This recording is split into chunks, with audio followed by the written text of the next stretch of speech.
InsyaAllah kita boleh mula-mula Bismillahirrahmanirrahim. Assalamualaikum warahmatullahi ta'ala wabarakatuh. Kita mulakan dulu kitab Al-Fatihah. A'udzubillahi minasyaitonir rajim. Bismillahirrahmanirrahim.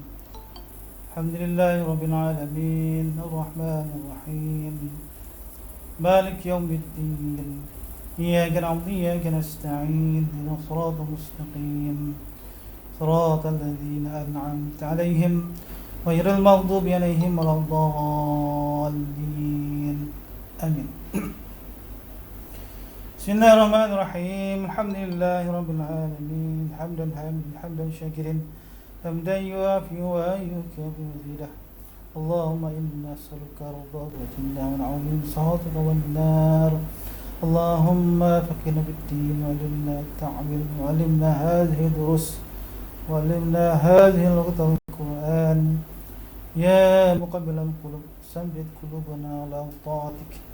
يا مصرف القلوب صرف قلوبنا على دينك. اللهم اهتم لنا بحسن خاتمة ولا تهتم علينا بسوء الخاتمة. آمين آمين يا رب العالمين. أما بعد. Alhamdulillah kepada semua pecinta ilmu, khususnya ilmu Al-Quran ini. Sebab ilmu-ilmu lain rasanya ilmu agama lain, ilmu fardu ain lain, kita dah hampir semua ada lah. Entah dalam ni ada Jahan Musabaqah ada, pandai dah teranum, pandai tajwid kan.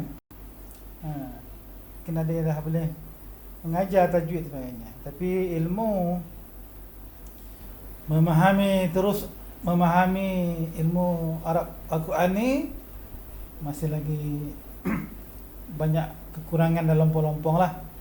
Jadi insyaAllah kita ni dalam usaha nak mendalami, mempelajari, paling tidak peringkat awal ni kita nak kenal dulu kalimah-kalimah dalam bahasa Arab dalam Al-Quran. Kemudian ada step yang keduanya, dah kenal, maka lepas tu kena hafal lah wakab dia.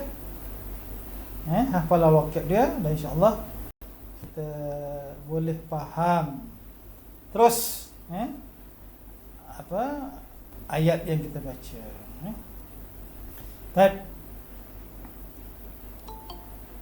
Malam ni kita masuk tajuk baru, ranting yang kelima, dahan yang kelima, cabang isim, dahan yang kelima. Dahan yang kelima. Dahan yang pertama tanda, dahan yang kedua jantina, yang ketiga bilangan, yang keempat saya sentuh sikit sebentar lalu, tapi dia tak payah, tak susah sangat, tentang isim yang khas dan yang am. Malam ni kita masuk dahan yang kelima, ini domer, domer ataupun pronouns, ganti nama. Sebenarnya tuan-tuan, dah masuk tajuk domer, nanti masuk tajuk isim tunjuk dan isim penyambung. Sebenarnya tajuk ni saya mengajar pun senang. Apa maksud dia? Kalau saya dah mengajar senang, maksudnya domer tu tak susah, isim tunjuk pun tak susah, isim sambung lagi tak susah. Kita dah belajar. Yang paling basicnya nanti setiap kalimah isim tu nanti dia akan ada dua benda yang penting kat dia. Dia ada jantina dan dia ada bilangan. Dia ada bilangan. So tajuk yang kita nak masuk malam ni ialah tajuk domer, iaitu tajuk yang saya kata ialah tajuk domer, kemudian tajuk isim tunjuk, isim sambung ni ialah isim yang tidak ada alif lam, tidak ada tanwin, tidak ada tambah rutah, tetapi dia isim. Dia ni ke harta tetap, maknanya macam tu lah roman ni. Domer sampai bila-bila sampai kiamat, macam tu lah roman ni. Domer 1, domer 2, isim tunjuk pun sama, sampailah bila-bila. Itu je lah yang pattern ni. Tak ada benda lain. Sambung itu saja yang ada. Dia akan jadi yang kena harta tetap lah, yang kita kena hafal. Sebagaimana kita dah hafal haraf jar. Haraf jar sampai bila-bila macam tu lah roman ni. Takkan betul tekak. Isim ni macam-macam kan. Macam-macam bentuk macam-macam nama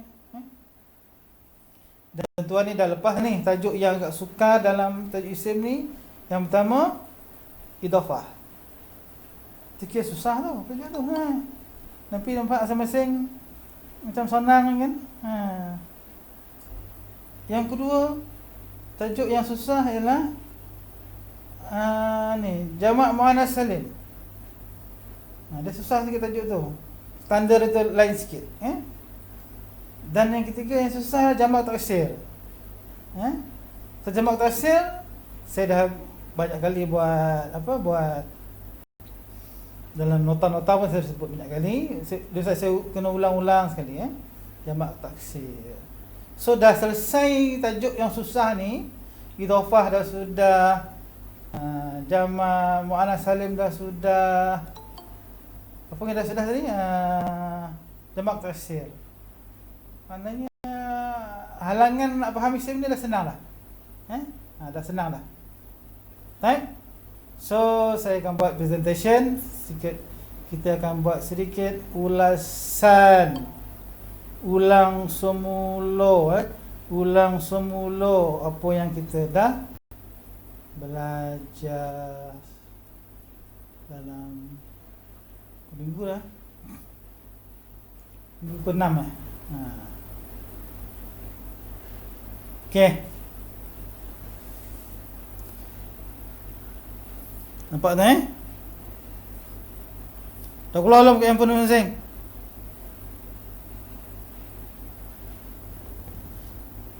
Ini peta minda. Sekejap. 7 isim 7 perkara utama tentang isim. Ataupun 7 dahan isim, 7 perkara tentang isim. Dan sebenarnya dia ada 11 ke 12 pecahan-pecahan isim ni. Tapi kita ambil yang matan-matan ni 7. Cuma nanti ada yang ke-8. Tapi yang ke-8 ni nanti bila kita dah belajar fi'il baru kita faham. Tapi saya fokus 7 dulu lah. Yang pertama, tanda kita dah belajar. Bilangan satu, jantina dulu. Jantina dah belajar. Bilangan dah belajar. Nama khas umum pun dah belajar. Hari ni dahan yang ke-5, tajuk yang ke-5, ganti nama, domer. Nanti kita belajar isim tunjuk. Dan ujung sekali minggu depan habis kita punya isim. Jangan tak percaya. Minggu depan 2 tajuk saya cover, isim tunjuk dan isim sambung. Kenapa tak asing? Sebab senang warna lah 2 ni. Kita dah lepih lah, halangan pertama dah lepih. Tajuk ganti nama saya nak beritahu senang. Semua kena familiar kan je. Dah biasa dengar pun kan, dah biasa dengar. Cuma kita nak susun dia ikut supaya kita nak senang nak ingat.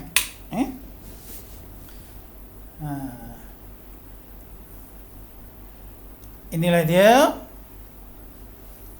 Ini kita dah cuba terminda ni, tanda dah belajar, jantina kita dah belajar, bilangan dah belajar, yang umum dan khas dah belajar. So ulangan sikit lagi. Tanda yang paling asas. Ada orang tanya, takkan tanda ni 5 ada 6 pun boleh, 7 pun boleh. Tanda ni kan. Tapi tanda yang paling penting ni lah dia. Ni 5 ni. Apa dia?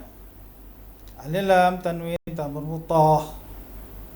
Ada haraf jar, jar tu apa dia? Burung yang kepala ke bawah tu kan, min dengan an, qafa ila ala fi, qafa satu bi kali, kepala rubba. Nak tahu makna? Saya tak cakap makna ni. Siapa nak tahu mana boleh buka buku, boleh buka PDF. PDF ada yang dah dapat tu kan? Boleh buka. Okey. Kemudian apa lagi? Ialah isim bersandaran. Isim bersandaran. Okey. Kemudian isim bersandaran ni kita dah belajar. Ada isim 1, ada isim 2, kemudian ada yang sampai 3 pun ada, Ada yang sampai 3 pun ada. Dia ada 4 bentuk saya sebut itu. Ada 4 bentuk. Yang pertama, isim jumpa isim. Contoh dia Rasulullahi, kan? Rasulullahi, Baitullahi, Ashabul Kahfi, Ashabul Jahim. Semua dah lah. Maknanya isim yang kedua itu mesti berbaris bawah. Dan baris dua, isim yang kedua tu biasanya kita jumpa ada alif lam. Tapi kadang-kadang tidak ada alif lam, tetapi tetap berbaris bawah. Isim bersandaran. Banyak Al-Quran, banyak sangat. Okey. Dan ini tajuk jantina, kita dah belajar. Ada yang ada tambah lutah itu dipanggil muannas hakiki. Maksudnya apa? Dia tak boleh tukar-tukar langsung. Semua orang Arab, tak kisah bangsa orang Arab ni banyak yang guna bahasa Arab ni macam banyak bangsa ni. Ada Arab betul, ada yang orang Arab gelap, negro pun, kat Sudan pun cakap bahasa Arab juga. Baik Arab biasa, Arab yang Islam ataupun yang Kristian sebagainya, akan mengakui yang ada ta marbutah ni dia akan jadi muannas hakiki, tak boleh tukar-tukar. Hakiki.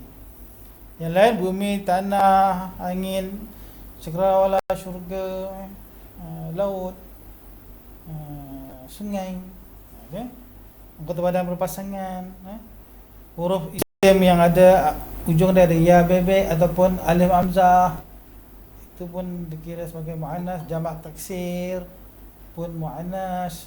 Negara, tempat. Okey. So mula kita pakai apa dia? Tidak ada tanda-tanda muannas, maka isim itu adalah muzakkar. Tidak ada tanda-tanda muannas, isim itu adalah muzakkar. Okey. Dan kita dah bagi petunjuk bilangan ada tunggal, nama dia mufrad, dan nama dia dual, nama dia musanna, dan nama dia plural, nama dia jama'un. Jamak ni 2 ke atas ataupun minimal kena 3, 3 dan ke atas. Itu maksud dia jamak. Dan bilangan ni pun ada kaitan dengan jantina. Dia mesti ada muannas, mesti ada muzakkar. Nak tanya, setiap isim tu mesti ada jantina kan? Mesti ada jantina dia. Mesti ada jantina dia. Dan dia mesti ada bilangan. Isim mesti, karakter isim itu, dia mesti ada bilangan, mesti ada jantina. Dan juga setiap isim tu memang boleh ada Boleh satu, boleh dua dan boleh jamak. Setiap isim tu. Ya, setiap isim tu. Sampai bumi yang satu ni pun ada jamak dia tu. Matahari yang satu tu pun ada jamak dia. Qamarun yang satu tu pun ada perkataan jamak untuk dia. Kenapa ada jamak pula? Matahari satu ya. Dia nak menggunakan nak jadi satu contoh. Kan? Kalau contoh. Bukanlah memanglah matahari satu je, tapi ada dia punya jamak dia. Kan? Okey. Dan tajuk yang agak bilangan ni yang agak kena beri tumpuan ialah tajuk jamak. Apa dia? Ada 3 jenis jamak kan? 2 tu yang bertanda ataupun kita panggil salim. Tanda dia pun ada jantina. Ada muzakkar, ada muannas. Kalau muzakkar, apa tanda dia? Ada waw dengan nun ke ujung dan nun tu kena beri atas. Dan pastikan di pangkal tu bukan ta, bukan ya. Huruf kat pangkal. Ujung dia waw nun beri atas. Kat pangkal tak boleh ta ataupun ya. 99% kalau perkataan tu pangkal dia ya, ujung ada waw nun, 99% itu adalah fi'il future, fi'il mudhari'. Nanti kita akan baca. Pastikan tengok. Dan yang tak ada alif lam lah. Kalau ada alif lam tu al-muslimuna, jelas ada alif lam. Kan? Al-kafiruna, al-munafiquna, kan? Al-khashi'una, al-kazibuna, ada alif lam, jelas. Dia tak ada alif lam tu. Tengok kat pangkal dia, pastikan dia bukan ya, bukan ta. Itu adalah jamak muzakkar salim. Satu lagi apa tanda jamak muzakkar salim? Ujung dia ada ya, nun. Ya tu sukun, nun beri atas. Itu apa pula? Nanti kita akan belajar lah. Sebab setiap, dengar betul-betul dengar betul-betul pesan. Setiap isim di hujung dia kita akan gunakan istilah baris dia apa? Bagi depan kau, bagi atas kau, bagi bawah. Mesti ada setiap isim. Kan? Bukan setiap isim. Ada isim yang kebal, tak boleh. Kebanyakan isim macam tu. Kecuali ada beberapa isim yang tak boleh bertukar baris. Selain itu boleh depan, boleh atas, boleh bawah. Nanti tajuk ini. So jamak muzakkar salim pun, jamak muzakkar ni pun dia pun ada depan, ada atas, ada bawah. Tapi dia tak samalah dengan mufrad. Mufrad clear lah, nampak kan? Kafirun, ra tanwin, nampaklah ra tu tanwin bagi depan, itu kita depan. Kalau macam kafiran, nampaklah bagi atas tu. Kafirin, tanwin bawah, nampaklah bawah. Tapi kalau jamak macam ni, kafir, tak nampak. Nun tu tetap beri atas, sebenarnya dia bagi depan lah tu. Sebab waw tu kan, kafiruna. Jangan tengok pada na, tengok pada ru, ra tu. Ra tu bagi depan. Sama lah macam kafirina. Itu bagi bawah, tapi kita tak nampak lah bagi bawah ni. Sebab nun tu masih bagi atas. Tapi tengok ra tu bagi bawah. Habis dah ada depan, ada bawah. Kalau kafirina tu atas bagi apa? Dia tetap bunyi dia kafirina. Tajuk ni kita nak faham bila selepas 4 bulan nanti kita akan masuk tajuk nahwu, baru kita faham. Muslimuna, apa barisnya? Depan. Sebab muslimuna, mim tu bagi depan, muna. Muslimina, apa barisnya tu? Bawah. Sebab muslimina, mim bagi bawah, muslim bagi bawah.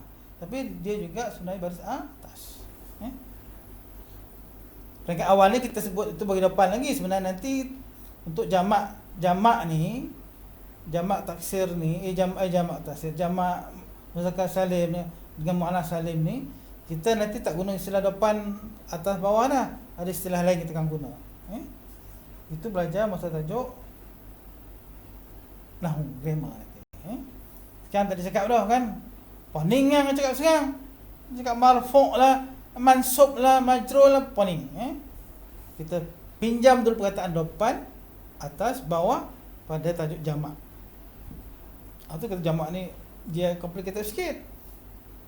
Nak buat tajuk pemarisan dia tu. Jamak muannas salim apa tanda alif ta tu buka. Nah, dan ni dia tak ada masalah. Dia nampak bagi depan ni ada tanwin tu.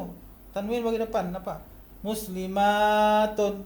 Nampak ada alif ta tu, nampak dia punya tanda depan tu. Muslimatin di bawah kan. Bila ada alif lam hilanglah tanwin ni. Al muslimatu. Hilang tanwin ni. Saya nak puaskan betul-betul ni. Bila ada alif lam ujung memang istilah dia haram ada tanwin, tak boleh ada tanwin. Jangan sebutkan al muslimatun kan. Tak pernah bila ada alif lam okay, tak boleh ada tanwin.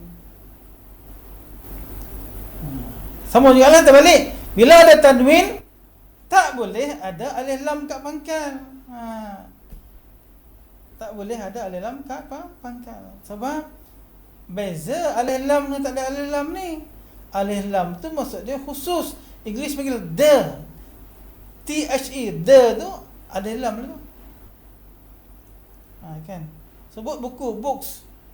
The books kan lain. The book tu spesifik buku itu. Kalau books mana-mana buku lah. Sama lah tu. Kitabun maksud tu books tu. Satu buku. Mana-mana buku. Sebut ada letak alif lam al-kitabu, the book atau that book. Buku tu spesifik. Itu maksud dia ada alif lam. Tu panggil tertentu lah. Tertentu. Dah tertentu. Okay. Kemudian tajuk yang ni jamak taksir saya dah ulas banyak. Tadi saya dah hantar voice note. Kan? Apa persamaan? Siapa tolong jawab? Ni boleh buka. Tolong saya tanya ni. Siapa yang dah dengar voice note saya tadi, tolong jawab, boleh tolong share tak? Boleh tolong jawab. Apakah persamaan mufrad dengan jamak taksir? Ada 4 persamaan mufrad dengan jamak taksir, tunggal dengan jamak taksir. Okey, boleh on speaker? Tolong jawab. Siapa nak jawab? Cuba siapa jawab?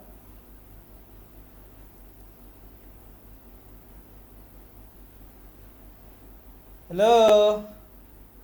Assalamualaikum. Ada orang tak ni? Apa persamaan dia? Ada 4 dia kata. Apa dia? Ada siapa nak cuba? Halo. Tak tahu jawab dia Ustaz. Tak dengar pun. Tak dengar. Siapa yang dengar? Tolong jawab ni. Lagi voice note tu. Boleh buka lagi? Siapa yang ada? Tak buka lagi. Oh, macam ni saya tak nak hantar lah itu. Bukan. Petang ni sibuk Ustaz. Tak sempat nak buka. Pagi saya dah hantar. Siapa tolong jawab lain? Ada 4 persamaan tunggal dengan jamak taksir. 4. Bagi 1 cukup. 1. Tak ada? Tak dengar ke? Tak ada dengar. Oh, macam ni lah. Malas saya nak hantar lah punya lah. Okey, yang pertama apa dia? Dua-dua. Apa dia? Dua-duanya ada Coba. Kedua-duanya ada tanwin. Alhamdulillah, betul. Yang kedua? Boleh tak ingat? Ada alif lam. Yes. Ada alif lam. Dah dengar tapi terlupa. Punya pun ingat balik. Yang ketiga? Yang ketiga?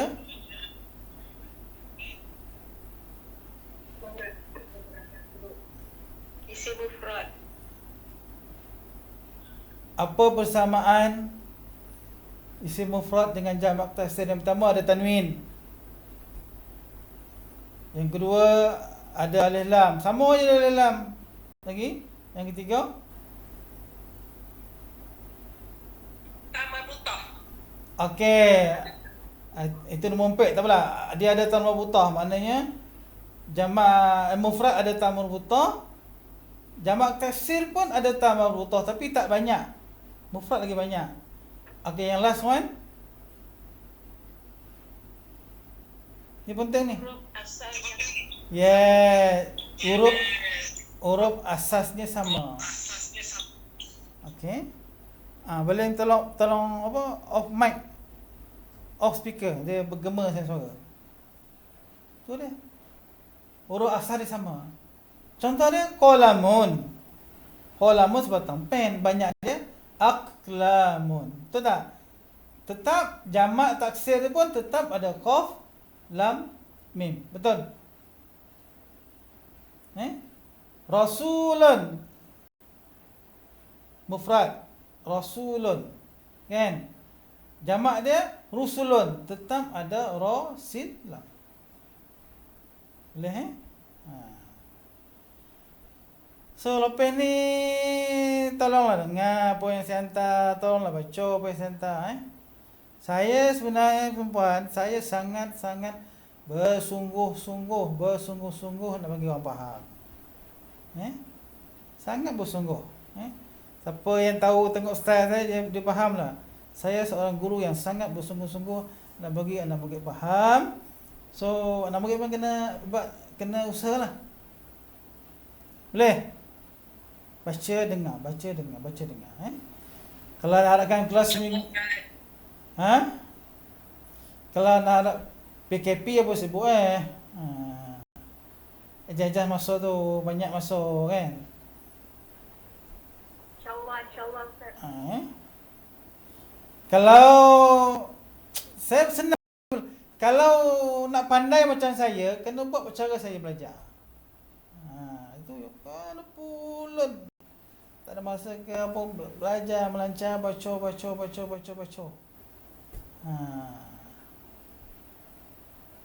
Kalau tak 3 tahun belajar pun kalau melepong lagi kan, pasal kita kena rajin. Harapkan pandai, saya tak ada pandai dah kan. Bongap sama yang bongap kan. Orang kata sama yang madai sama. Tapi baca ulang dia akan masuk. Sebab sistem saya dah kasih. Sistem dah tersusun. Saya dulu belajar langsung tak ada sistem, kelang kabut. Kelang kabut. Gabur ni. Boleh tu, boleh ni kan, semua boleh. Tapi tak ada sistem. Sekarang ni saya dah ajar ada sistem, just follow, ikut je. Kata orang man jadda wajada. Man jadda, siapa yang jadda bersungguh, wajada, pasti dia akan dapat. Man jadda wajada. Okey. Yang dahan yang keempat saya dah sentuh sebentar lalu, tapi tajuk ni taklah penting sangat. Cuma nak beritahu lah, dalam bahasa Arab ni, dalam kalimah Arab ni, dia ada yang dipanggil apa, yang tertentu, maknanya dia yang ada alif lam. Tertentu lah tu. Ada alif lam tu, dia ada mufrad, ada musanna, kemudian dia ada bilangan dia ada jamak, dan dia ada jantina. Ada mufrad, musanna, jamak, dan jantina, dia muzakkar muannas. Setiap tu ada dan dia ada alif lam. Itu mana panggil yang tertentu. Kemudian lawan dia ialah inilah yang umum tak ada alif lam. Bila tak ada alif lam, dia umum kan tadi sebut tadi. Qalamun tu tak ada alif lam. So dia adalah dipanggil, ada nama dia ada kira umum. Qalamun pen, satu batang pen umum. Tapi kalau ada al-qalamu, dia akan jadi tertentu lah. Adalah nama dia ma'rifah. Tak apalah, kita tinggalkan dulu. So sini ada nama dia nakirah, ni ada nama dia ma'rifah, ada alif lam. Dan satu lagi yang khas ialah inilah nama tempat gelaran negeri sebagainya. Dan nama khas ni dia tak ada alif lam. Tak boleh ada alif lam. Tak ada alif lam. Nama tempat tak ada alif lam. Al-Seremban tak ada. Al-Kuala Lumpuri tak ada. Al-Spring Hilly tak ada. Dia tak ada alif lam, tak ada alif lam. Tapi yang ada alif lam tu apa? Ada alif lam tapi merujuk kepada orang tu. Contoh dia, orang tu datang asal dia Rembau kan? Rembau tak boleh letak al-Rembau. Tapi boleh letak, katakan nama dia apa? Nama dia apa? Wahab. Duduk asal Seremban. Wahab al-Rembawi. Boleh al-Rembawi. Okey. Itu merujuk kepada orang tu lah. Itu boleh. Pasal kita dengar kan? Al-Qardawi lah, Al-Misri lah, Al-Yamani lah. Okey.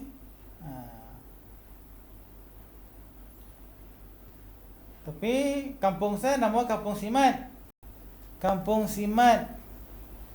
Tapi jangan taruh alif lam lah. Apa jadi? Al-Simati kan? Tak nak dia pakai dah kan?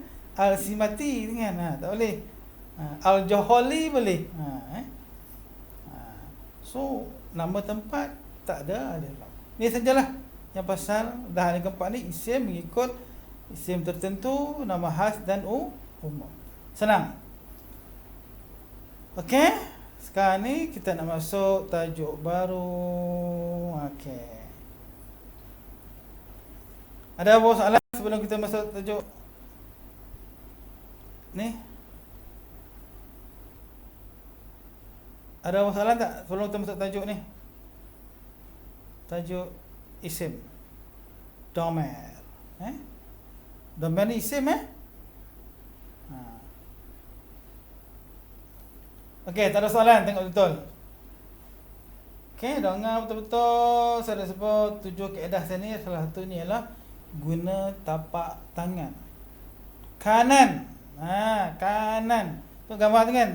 Tapak tangan kanan tu kan? Betul?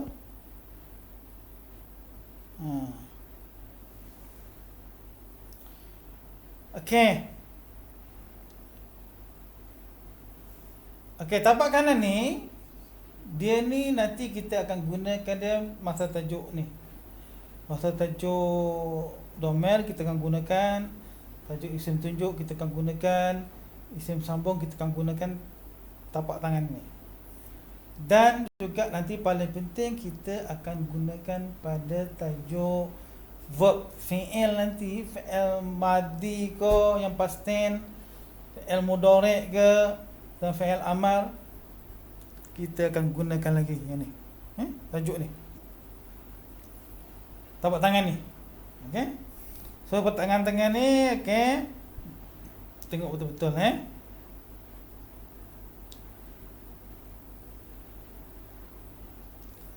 Okey. Kalau kita tengok ke tapak tangan, maksud saya cuba tengok, cuba tengok tapak tangan masing-masing. Sama tak dengan gambar ni, tengok, sama. Mesti ada, cuba kira, ada 4 ruas kan? Kat jari tunjuk, jari hantu, jari ibu jari, jari manis dan kelengkeng, ada 3 ruas.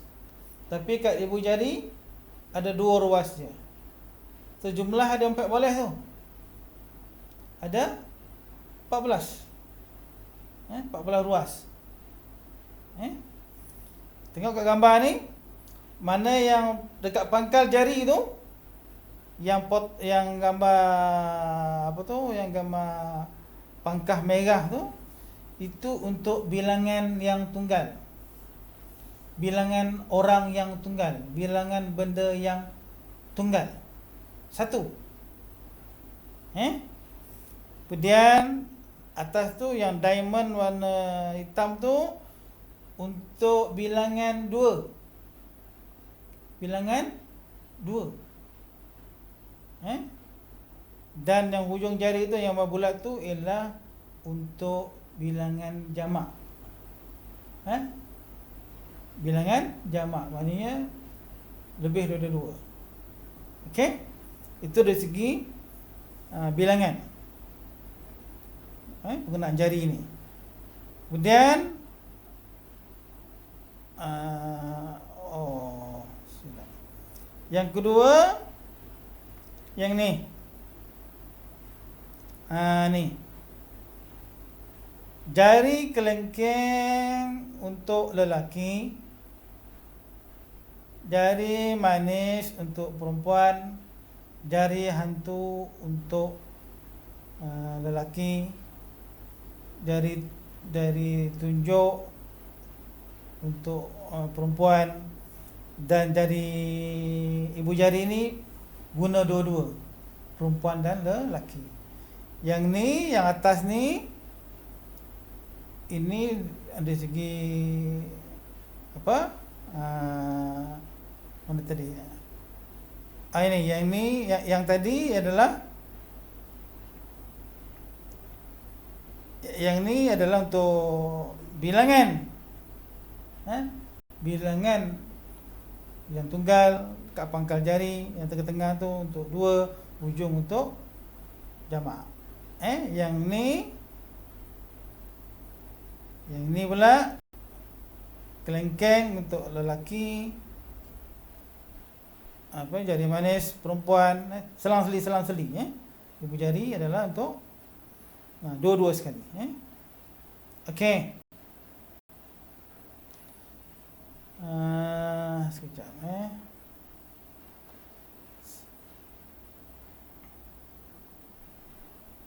Saya kena screenshot sekejap.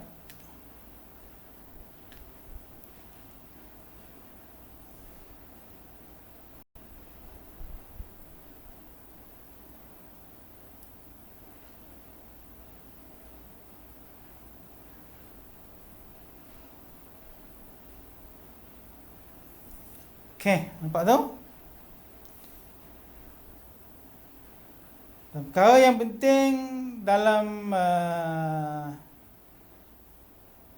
jari ni, istilah ni, kita ada istilah dia panggil, yang ni ibu jari ni, yang ni ibu jari ni kita panggil pihak yang pertama. Pihak yang pertama. Pihak pertama maksudnya apa dia? Orang yang ganti diri untuk orang yang bercakap. Senang kan bercakap? Saya dengan kami ya. Kan, saya dengan kami, aku kau dan kau apa kan. Itu panggil the first party, orang yang bercakap. Kemudian orang yang depan kita ni, depan kita ni yang ni, 2 jari ni. Jari tunjuk dan jari hantu. Ini orang yang depan kita, orang yang sedang kita bercakap dengannya, orang yang kita berdepan dengannya. Kita panggil second party. Dan jari manis dan jari kelengkeng, inilah kita panggil third party, orang yang ketiga. Orang yang ketiga. So maknanya yang ni adalah orang yang bercakap, yang ni orang depan kita, dan yang biru ni orang yang di belakang kita. Orang yang di belakang kita. Orang kita cerita di belakang kita. English panggil he, she, they kan. Kita ceritakan orang yang third party. Kalau depan kita engkau, engkau, kalau ramai apa, kamu kan. English you, All of you, itu mana orang panggil first party lah tu. Second party lah tu. Cuma dalam bahasa Arab dia ada apa? Dia ada spesifik untuk ni, dia ada kalau bahasa apa dalam bahasa Malaysia tak banyak ganti nama ni kan. Untuk seorang, untuk yang kita ada, untuk contoh dia engkau kan. Engkau seorang je ada. Kan? Engkau. Bila dua orang kita kena sebut lah engkau berdua. Kan? Kalau ramai pula kita sebut kamu semua. Kan? Tapi dalam bahasa Arab dia ada perkataan yang khas. Engkau tu anta. Kalau dua orang tu antuma. Kalian tu antum. Kan? Untuk perempuan pun ada. Kita tak kalau kita sebut seorang engkau dalam bahasa Malaysia, engkau boleh pakai untuk dua-dua, lelaki pun engkau, perempuan pun engkau. Bahasa Arab tak untuk engkau perempuan tukar jadi anti pula. Okey. Kalau dua orang sama juga antum, atau kalau ramai perempuan depan kita, kalau lelaki tadi antum, kalau perempuan pula antunna. Itu mana bahasa Arab tu sangat spesifik. Cuma dalam Quran nanti lain. Dalam Quran walaupun domain kita ni ada 14, nanti kita akan hanya fokus 7 saja. Domain ganti nama pertama ni kita akan fokus 7 saja, sebab itu lebih banyak dalam Al-Quran. Tapi kalau nak bercakap 14 ni kita kena hafal. Tapi untuk nak Al-Quran kita hanya fokus separuh saja, 7 daripada 14. Okey?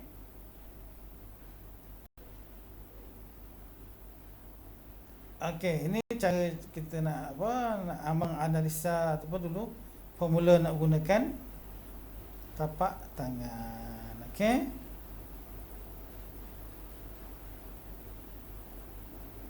Okey. Kemudian sekarang ni apa dia yang 7 tu nanti kat sini.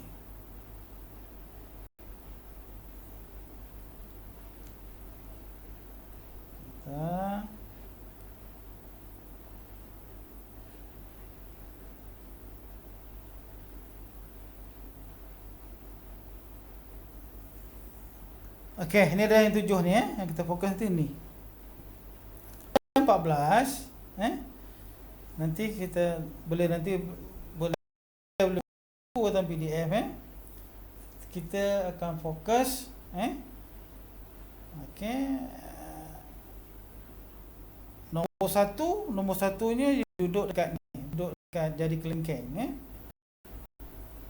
kemudian nombor 2 kelingking lagi, nombor 3 pun dekat jari kelingking nombor 4 5 6 dekat jari manis 7 8 9 dekat jari tengah-tengah tu, jari hantu 10 11 12 dekat jari tunjuk, dan 13 14 pada ibu jari pada ibu jari. Okey,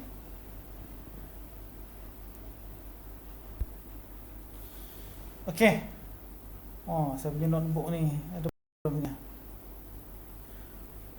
Okey.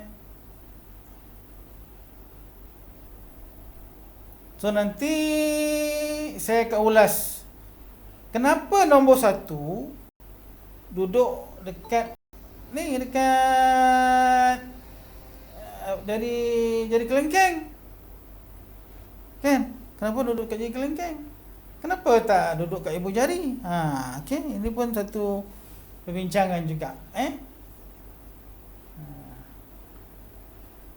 Penerangannya macam mana? Bila nanti kenapa nombor 1 duduk kat jari kelingking, duduk pada third party pula tak duduk pada first party. First party kan orang yang pertama kan duduk kat ibu jari. Patutnya nombor 1 tu duduk kat ibu jari lah. Kan? Tapi tak, nombor 1 duduk kat third party pula. orang kita tak nampak. Penerangannya kalau kita akan lebih faham nanti bila kita dah belajar tajuk fi'il baru kita faham. Sekarang ni hanya ikut je lah. Ikut saja kita akan faham apakah yang saya maksudkan dengan kenapa nombor 1 tu dekat kelengkeng, letak pada terpati, terpati. Okey.